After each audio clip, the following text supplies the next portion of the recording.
So hello everyone, welcome again to my YouTube channel Omnan Chemistry, and today we are going to discuss about electrophilic aromatic substitution by taking the example of chlorination of benzene to give rise to chlorobenzene। तो यहाँ पे आप देख सकते हैं benzene के साथ जब हम क्लोरीन को रिएक्ट करने देते हैं in presence of a halogen carrier like FeCl3 and maintaining the temperature of about 310 to 320 Kelvin, which is the normal room temperature, and maintaining the condition of dark, तब हमें क्या मिलता है, क्लोरोबेंजीन मिलता है और साथ में हाइड्रोक्लोरिक एसिड मिलता है। और अगर आपको ब्रोमोबेंजीन चाहिए तो तब आपको क्या करना पड़ेगा, आपको Br2 लेना पड़ेगा इन प्रेजेंस ऑफ FeBr3। जैसे यहाँ पे हमने FeCl3 लिया है हेलोजन कैरियर, तब आपको FeBr3 लेना पड़ेगा। तो चलिए इसका मैकेनिज्म के ऊपर हम लोग डिस्कस करते हैं। तो होता क्या है, ये जो FeCl3 जो लिया है, जो हेलोजन कैरियर इसको बोला है, तो ये FeCl3 एक लुईस एसिड है, ठीक है।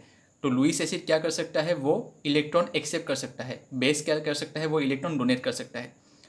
तो ये Cl2 अब क्या होगा, in presence of this halogen carrier ये टूट जाएगा, टूट के हमको मिलेगा Cl plus and Cl minus, ठीक है। तो वो Cl माइनस ये FeCl3 के साथ रिएक्ट करके हमको देगा FeCl4 माइनस, और बाकी क्या रह जाएगा Cl प्लस, जिसको हम लोग क्या बोलेंगे, क्लोरोनियम आयन। अभी ये जो Cl प्लस है यही है इलेक्ट्रोफाइल। क्यों? क्योंकि ये Cl में क्या है, Cl प्लस में इलेक्ट्रॉन डेफिशिएंसी है, इसके ऊपर प्लस चार्ज है, तो ये ऑफकोर्स चाहेगा कि इसका जो प्लस चार्ज जो है वो कम हो जाए या फिर गायब हो जाए, तो इसीलिए इसको इलेक्ट्रॉन चाहिए और इसीलिए इसका नाम है इलेक्ट्रोफाइल, ठीक है। तो सबसे पहला जो स्टेप होगा, ये मैकेनिज्म 2 स्टेप रिएक्शन प्रोसेस है। सबसे फर्स्ट स्टेप में क्या होगा, ये जो बेंजीन है, ये बेंजीन के साथ ये जो क्लोरोनियम आयन हमको मिला, मतलब जो इलेक्ट्रोफाइल हमको मिला, ये इलेक्ट्रोफाइल जाके बेंजीन का इस कार्बन में अटैक करेगा। अब देखिए ये जो बेंजीन है, बेंजीन का जो कॉमन जो रिप्रेजेंटेशन है वो ये है, ये बीच में जो सर्कल दिया गया है, इसका मतलब ये है कि बेंजीन में डीलोकलाइजेशन होता रहता है, ठीक है। पाई बॉन्ड्स जो है, पाई इलेक्ट्रॉन्स का डीलोकलाइजेशन मतलब पाई इलेक्ट्रॉन्स घूमता रहता है। तो इसका फॉर्मूला है C6H6, मतलब हर कार्बन में एक एक हाइड्रोजन भी अटैच है। तो यहाँ पे मैकेनिज्म को अच्छी तरह से दिखाने के लिए मैंने इस कार्बन में जो अटैच हाइड्रोजन है उसको भी रिप्रेजेंट किया है। तो ये Cl प्लस अभी इस कार्बन में अटैक करेगा। अभी देखिए ये Cl प्लस को अटैक करने के लिए ये कार्बन सेंटर को नेगेटिव होना पड़ेगा, लेकिन अभी तो ये न्यूट्रल है। तो नेगेटिव बनाने के लिए क्या करेगा, ये जो पाई बॉन्ड जो है, ये डबल बॉन्ड का जो ये पाई बॉन्ड है, ये कार्बन सेंटर इस पाई बॉन्ड को अपनी तरफ खींच लेगा। तो खींचने के बाद ये कार्बन हो जाएगा नेगेटिवली चार्ज, और इसका जो नज़दीक का जो कार्बन है ये ऑर्थो पोजीशन में, ये हो जाएगा पॉजिटिवली चार्ज। तो ये नेगेटिवली चार्ज होने के बाद ये Cl प्लस मतलब क्लोरोनियम आयन जो कि इलेक्ट्रोफाइल है, ये जाके यहाँ पे अटैक करेगा और अल्टीमेटली हमको देगा ये। तो ये Cl हो गया और H हो गया, और ये इलेक्ट्रॉन मतलब ये पाई इलेक्ट्रॉन का डीलोकलाइज डिस्प्लेस होने के बाद इस कार्बन सेंटर में एक पॉजिटिव चार्ज आ जाएगा। अभी ये जो स्पेसीज हमको मिला, मतलब ये जो इंटरमीडिएट हमको मिला, ये इंटरमीडिएट खुद को स्टेबलाइज करने के लिए अभी इस प्लस चार्ज को इस कार्बन से इस कार्बन तक ऐसे डीलोकलाइज करेगा। तो यहाँ पे देखिए आप, ये जो सिंबल दिया गया है इसका मतलब ये है कि ये रेजोनेंस हो रहा है। यहाँ पर ये सब कैनोनिकल स्ट्रक्चर्स है, रेजोनेंस फेनोमेनन यहाँ पे हो रहा है। तो इसका जो नज़दीक का कार्बन है, अभी ये पाई बॉन्ड यहाँ पे शिफ्ट होगा, तो इस तरह से हमको इसमें डबल बॉन्ड मिलेगा, और यहाँ से शिफ्ट होने की वजह से अब इस कार्बन में पॉजिटिव चार्ज आ जाएगा। सिमिलरली अभी क्या होगा, ये जो पाई बॉन्ड जो है, ये पाई बॉन्ड अभी यहाँ तक क्या करेगा, शिफ्ट करेगा। शिफ्ट करने के बाद इसमें नेगेटिव चार्ज आएगा और यहाँ पे एक डबल बॉन्ड फॉर्म होगा, और ये कार्बन जो है इसमें क्या होगा, एक पॉजिटिव चार्ज आ जाएगा, ठीक है। तो इस तरह से इस कार्बन सेंटर से ये जो इसकी ठीक ऑपोजिट वाला जो कार्बन सेंटर है, यहाँ तक क्या होगा, ये पॉजिटिव चार्ज का डीलोकलाइजेशन होगा, और ऐसे डीलोकलाइजेशन करके खुद को स्टेबल बनाने के बाद हमको क्या मिलेगा, अल्टीमेटली एक रेजोनेंस हाइब्रिड मिलेगा, रेजोनेंस हाइब्रिड।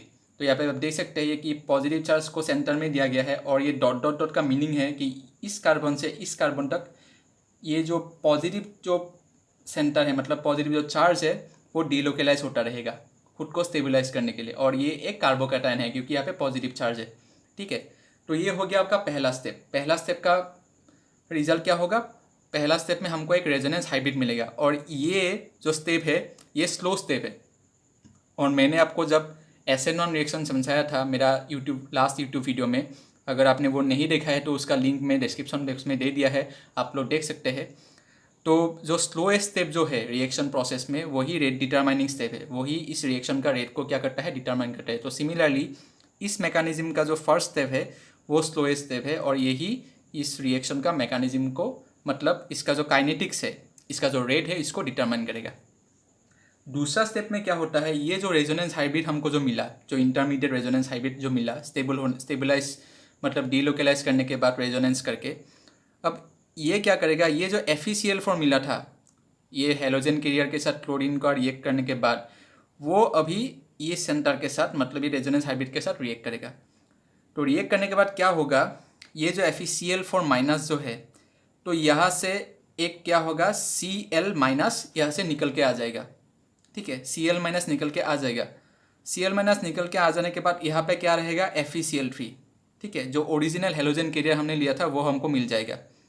अभी क्या होगा, ये जो हाइड्रोजन जो यहाँ पे अटैच्ड है, ये हाइड्रोजन अभी प्रोटॉन बन के इस मॉलिक्यूल से निकल के आ जाएगा। प्रोटॉन बन के कैसे, ये जो बॉन्ड अटैच्ड है इस कार्बन के साथ, अभी ये बॉन्ड क्या करेगा, ये कार्बन सेंटर खुद की तरफ ऐसे खींच लेगा, मतलब इस कार्बन सेंटर में भी नेगेटिव चार्ज होगा और ये हाइड्रोजन पॉजिटिव चार्ज बन के, मतलब प्रोटॉन बन के इस मॉलिक्यूल से निकल के आ जाएगा।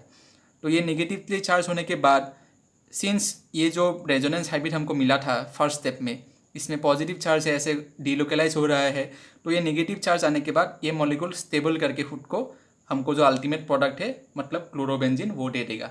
और H+ निकल के आने के बाद FeCl4 माइनस से जो Cl माइनस निकला था, वो Cl माइनस के साथ ये H+ रिएक्ट करके हमको देगा हाइड्रोक्लोरिक एसिड।